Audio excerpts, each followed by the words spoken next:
Mga ya, baka pwede nyo ako damayan dito sa aking vlog. Sunday nga pala ngayon, magsiset up kami para sa mass prayer. Syempre, para bawas-bawasan yung mga kasalanan namin. Magwalis na nga kasama ko. Eto na nga, pumunta nga pala ako sa CR para maglinis.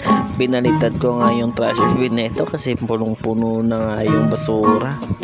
At nagwalis na nga muna ako dito kasi ang daming kalat. Pagkatapos ko nga magwalis, binarush ko na nga rin yung mga flooring. Sinabay ko na rin pala yung urinal dito.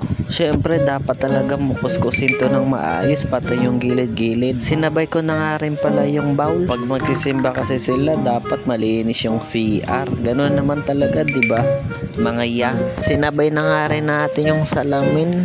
Nilagyan ko rin pala ng alcohol yan para luminis at kumintab. Lumabas nga na muna ako para tingnan yung mga kasama ko. Eto nga, nagawalis nga siya. Next nga pala natin si CR ng babae. Grabing kalat.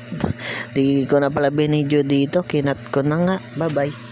Ay, di mo na ako magpaalam. Meron pa pala. Ito yung mga landscape, mag-aakyat nga sila ng halaman. Syempre, pag sa mass prayer, kailangan ng halaman para maganda naman yung design. Ayan na, inaayos na nila. Ito na nga ya, tapos na nga yung setup namin.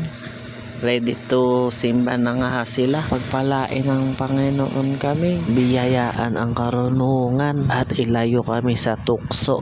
Amen. Ang kaharian mo